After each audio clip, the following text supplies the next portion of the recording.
अस्सलाम वालेकुम नाज़रीन, प्रोग्राम विजन बाय राजा आतिफ ज़ुल्फ़िकार के साथ आपकी खिदमत में हाजिर। नाज़रीन, आज के प्रोग्राम में आपके साथ 5 अहम तरीन ख़बरें शेयर करूंगा। सबसे बड़ी और अहम ख़बर तो ये है कि जहां पाकिस्तान के अंदर से पाकिस्तान के ख़िलाफ़ साज़िशें की जाती, इसको दिवालिया करने की कोशिश की जाती, वहां पर ब्यूरोक्रेसी के कुछ अफसरान ऐसे भी थे जो कि डट कर खड़े हो गए और इस साजिश को नाकाम बनाने में बहुत अहम किरदार अदा किया।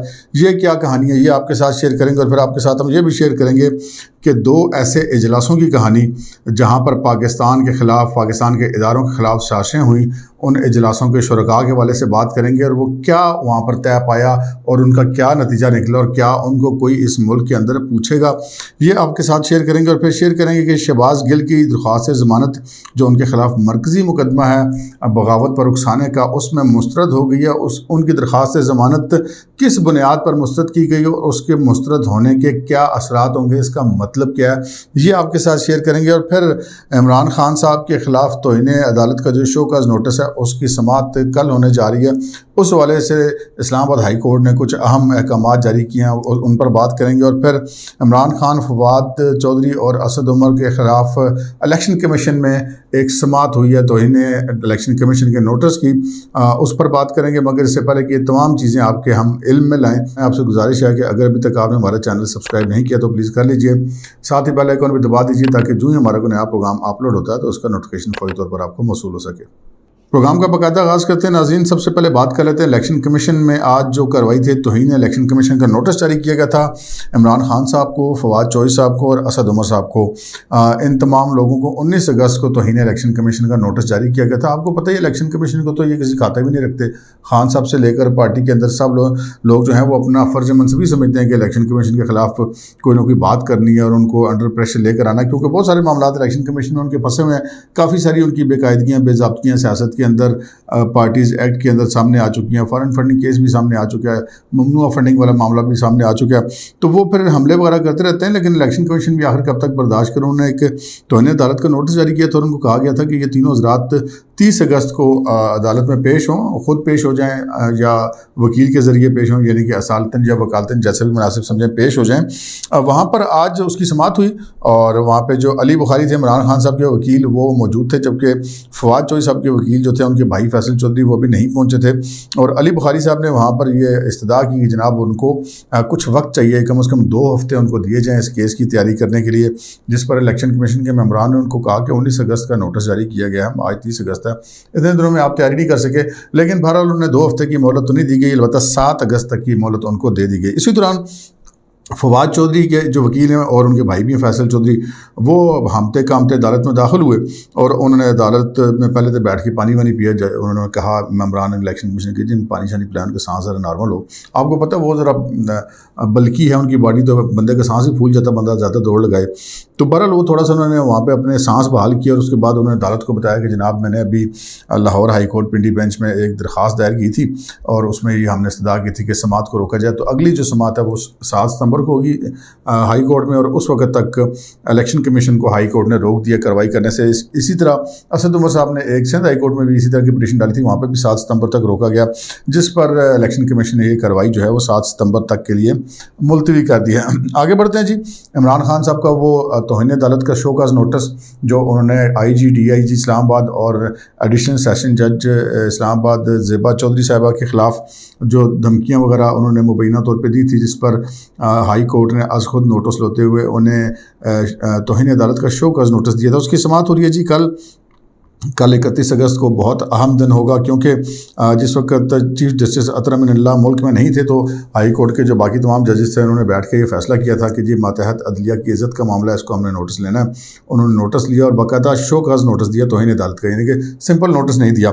और 3 रुकनी बेंच था। उसके बाद जब जस्टिस अतर अमीनुल्लाह साहब वापस आ गए चीफ जस्टिस, तो उसके बाद फिर उनसे दरख्वास्त की गई कि बड़ा बेंच बनाया जाए। तो अब कल जो है वो 5 रुकनी जो है बड़ा बेंच, लार्जर बेंच इसकी समाअत करेगा और जस्टिस अतर अमीनुल्लाह की सरबराही में ये होगा।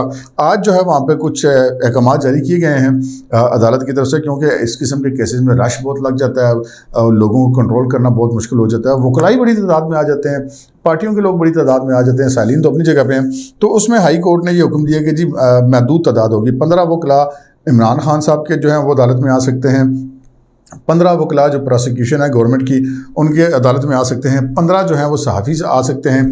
और इस पर वैसे खासी ले दे हो रही है। अब 40-45 के करीब तो कोर्ट रिपोर्टर हैं जिन्होंने केस को कवर करना होता है, तो ये एक प्रॉब्लम तो बनेगा।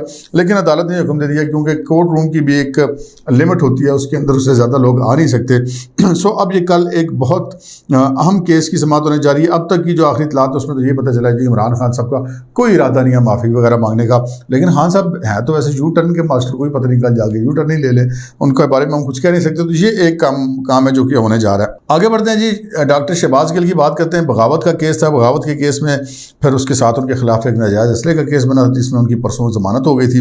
अब दरख्वास्त ज़मानत जो थी उनकी मेन केस में बगावत पर उकसाने का, वो जो उन्होंने पाक फ़ौज के अफसरान के हवाले से बात की थी और निचले रंग के तमाम अफसरान को और एहलकारों को उकसाया था कि वो अपने सीनियर्स की बात ना माने और उनके खिलाफ मजिस्ट्रेट की मुद्दत में मुकदमा दर्ज किया था। डॉक्टर शहबाज गिल ने जो ड्रामे लगाए तशद्दुद वाले, वो आपको पता ही है। और उन्होंने क्या लगाए सबके साथ कि जी मेरे पे बड़ा तशद्दुद हुआ, वो बड़ा ऑक्सीजन मास्क मांग रहे हैं, कभी क्या मांग रहे हैं, अगली पेशी में बिल्कुल फिट थे।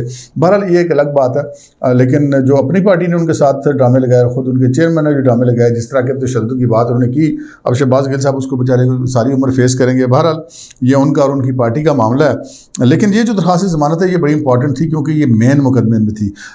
थोड़ा सा नाज़रीन आपको एक चीज़ बता दूँ, मैंने चूँकि अपनी सहाफ़ती कैरियर में बेशतर अरसा जो अदालती रिपोर्टिंग की है, ज़मानत जो होती है वो ना तो उसका मतलब ये होता है कि बंदे के खिलाफ केस ख़त्म हो गया, और ना ही आप उसके ज़मानत होने से हतमी तौर पर ये बात कह सकते हैं कि केस कमज़ोर है या मजबूत है। लेकिन बहरहाल इसकी एक अहमियत होती है। अगर एक किसी मुलज़म की किसी इस तरह के संगीन मुकदमे में ज़मानत हो जाती है तो अमूमन जो है उससे जो वकलाए सफाई हैं वो ज़रा अपने आप को ताकतवर महसूस करते हैं कि जी अब हमारा जो है वो अदालत हमारे मौक़िफ़ को समझना शुरू हो जाए। क्योंकि ज़मानत के बारे में एक मिसाल दी जाती है कि जी एक पानी है, फ़र्ज़ करें एक बाल्टी में पानी भरा हुआ है, उस पानी के अंदर जब कोई हाथ डालेगा तो नीचे से क्या हाथ में आता है वो बात की बात है, लेकिन उसकी जो सतह पर चीज़ें तैर रही हैं वो आपको नज़र आ रही होती हैं। तो वो जो सतह पर तैरने वाली चीज़ें होती हैं किसी भी मुकदमे के अंदर, उनको देख कर अमूमन अदालत जो है वो ज़मानत का फ़ैसला लिया करती है कि जी उनको ज़मानत दे दीजिए मुलज़म को, किसी को भी। लेकिन ऐसा कभी नहीं होता कि इसका मतलब यह है कि ज़मानत होगी तो वो आगे चल के केस में बरी भी हो जाएगा। हमने बहुत सारे ऐसे केसेस देखे हैं और उनको कोर्ट भी कर सकते हैं जिनमें मुलज़मान की ज़मानत हो गई, लेकिन उसके बाद जब मुकदमे की समाअत मुकम्मल हुई तो उन्हीं मुलज़मान को सज़ा होगी और उनको कमरा अदालत से गिरफ्तार कर लिया गया। तो ज़मानत होने का मतलब ये नहीं होता कि केस कमज़ोर है। लेकिन जहाँ पर उनकी ज़मानत मुस्तरद हुई है, और इसके मुस्तरद होने के बहुत सारे मतलब हैं। इसके मतलब ये हैं कि जो कहा जा रहा था कि जी वो मतलब उनको अपनी गलती उन्होंने मान ली हुई है तो उनको माफ़ी मिल जाएगी और कुछ ऐसा मामला होगा, तो ऐसा कुछ नहीं है। इस मामले के ऊपर हमारी जो स्टेट है, क्योंकि कहते हैं ना अदालत के बाद आवाज़ लगती है शहबाज गिल बनाम सरकार, तो सरकार इसमें मुद्दई होती है।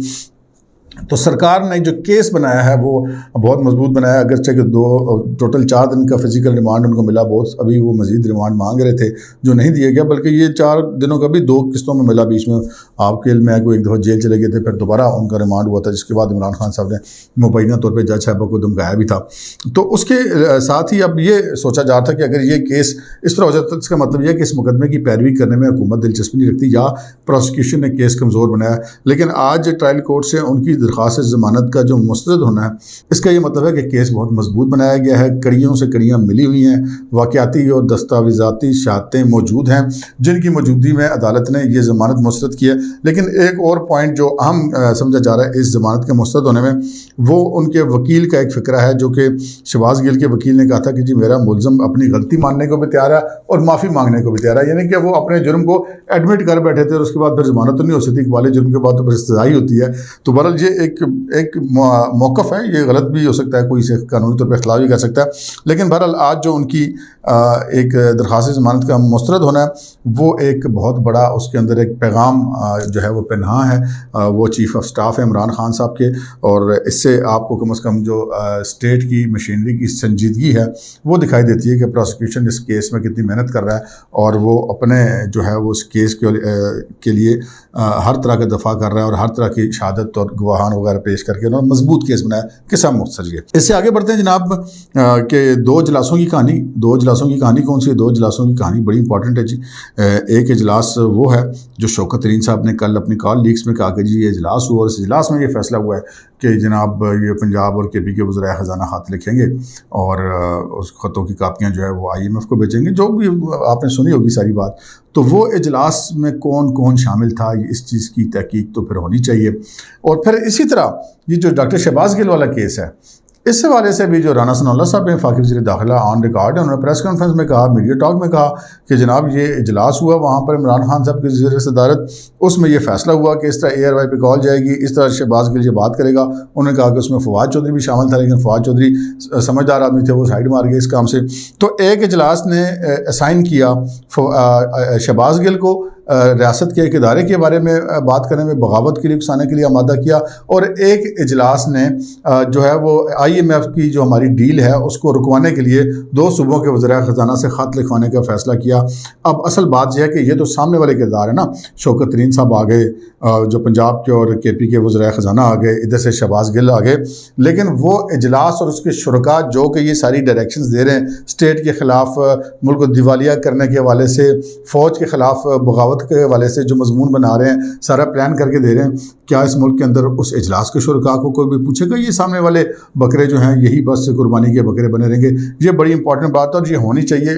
इस मुल्क के अंदर एक ऐसा कमीशन मुकर्रर होना चाहिए जो कि इस चीज़ को साफ़ करे। अगर कोई ये गलत इल्ज़ामात हैं, कोई गर्दो गुबार ज़्यादा है और असल बात कुछ हो रहा है, तो वो भी सामने आनी चाहिए, और अगर ये कसूरवार है तो इनको इसकी सज़ा भी मिलनी चाहिए।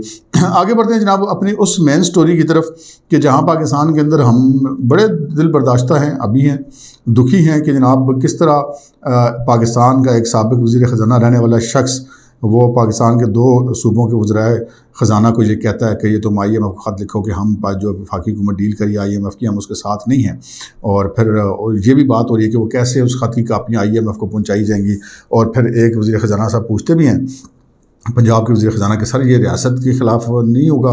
तो उन्होंने कहा रियासत के ख़िलाफ़ तो होगा, लेकिन जी हमारे चेयरमैन के साथ ऐसे करें तो ये कैसे हो सकता है? आपने सारी वो फ़ोन की जो है गुफ्तगू सुनी जा सकती है। लेकिन इस सारी कहानी में एक जो पॉजिटिव चीज़ नज़र आई है वो ये नज़र आई है कि एक तो IMF से वो जो किस्त मिलनी थी वो लोन मंजूर हो गया और पाकिस्तान उस ख़तरे से निकल गया जो पाकिस्तान के डिफ़ॉल्ट वाला ख़तरा था।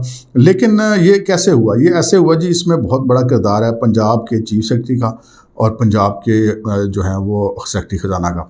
उनका किरदार कैसे है कि जनाब इस हिदायत के मुताबिक जब पंजाब के वज़ीर ख़जाना ने मुबैना तौर पे सेक्रेटरी ख़जाना को ये कहा कि वो उस तरह के ख़त लिखें IMF के हवाले से वफाकी हुकूमत को, फिर उसकी कापियाँ हमने अदब देनी है, तो उस पर उन्होंने स्टैंड ले लिया। उन्होंने कहा नहीं सर, ये अगर हम ख़त लिखेंगे तो ये पाकिस्तान की रियासत के ख़िलाफ़ बात जाती है और ये बगावत के ज़ुमरे में आ सकती है। इस पर जो ये ख़त लिखेगा, जो ये ख़त लिखवाएगा, उसके ख़िलाफ़ बगावत का मुकदमा हो सकता है। ये मतलब बड़ा संगीन किस्म का मामला है, जिस पर वो मोहसिन लगाई से वैसे भी पहले डरे हुए थे और उन्होंने बात भी की थी शौकत तरीन से, वो ऑडियो कॉल लिंक में मौजूद है कि जी ये रियासत के खिलाफ नहीं जाएगी, तो वो और थोड़े से डर गए। लेकिन उनका कि नहीं पार्टी की ये है तो ये तो हमें करना तो पड़ेगा। तो उन्होंने फिर चीफ सेक्रेटरी पंजाब से बात की, फिर चीफ सेक्रेटरी पंजाब ने अपने सेक्रेटरी ख़जाना को बैकअप किया। उन्होंने कहा कि नहीं, ये पाकिस्तान की स्टेट के खिलाफ जाएगा। और ये भी नाज़रीन एक अहम बात है कि KP के वज़ीर ख़जाना ने वो ख़त लिखा, IMF को कहा भी, लेकिन वो उनकी दाल नहीं गली। अल्लाह ताला ने, मैंने आपसे कल के प्रोग्राम में अर्ज़ किया था कि पाकिस्तान एक मौजज़ा है, इसकी हिफाजत अल्लाह ताला ही करता है। यहाँ वाले हम लोगों की कोई औलाद नहीं है इस पाकिस्तान के अंदर जो कुछ हो रहा है। तो बहरहाल वो हो गया और KP वालों ने अपना वो जो है सारा ये मंसूबा उसको उसी तरह अमली जमा पहनाया, लेकिन वो नाकाम रहे। लेकिन अगर ये पंजाब वाला ख़त लिखा जाता, पंजाब आबादी के अतबार से पाकिस्तान का 60% है, अगर इसकी तरफ से ये ख़त जाता तो शायद इसका जो है वो एक इम्पैक्ट ज़रूर जाता है IMF पर, वो डील ख़तरे में पड़ सकती थी।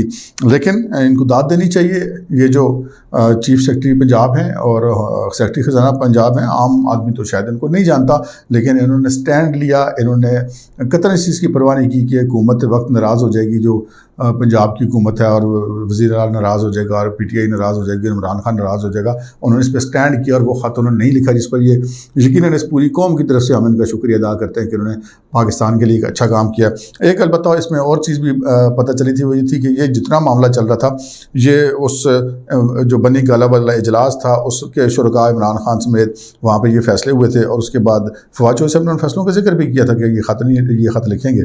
और 2 दिन पहले इस सारे मामले से, ये अचानक टेप्स लीक होने से पहले ही बात है। तो ये जो जितना मामला हो रहा था, ये PTI और हुकूमत पंजाब की तरफ से हो था और रास्ते में रुकावट बनी पंजाब की ब्यूरोक्रेसी। लेकिन इसमें अहम बात यह है कि इस सारे मामले का परवेज़ लाई को पता नहीं था। ये हमें पता चला कि परवेज़ लाई को बाद में पता चला कि ये हुआ और ये रुक भी गया और हो भी गया, सारा कुछ चीज़ें भी एक्सपोज हो गई। लेकिन परवेज़ लाई साहब को इस मामले में बिल्कुल भी लूप में नहीं रखा गया था, क्योंकि परवेज़ लाई साहब बतौर वज़ीर आला इस वक्त पंजाब के अंदर जितने बेबस हैं, शायद ही पंजाब का कोई वज़ीर आला इतना बेबस रहा हो जितनी बेबसी उनको इमरान खान साहब का इत्तेहादी बनकर महसूस हो रही है। अब तक के लिए इतना ही, इजाज़त दीजिए, अल्लाह हाफ़िज़।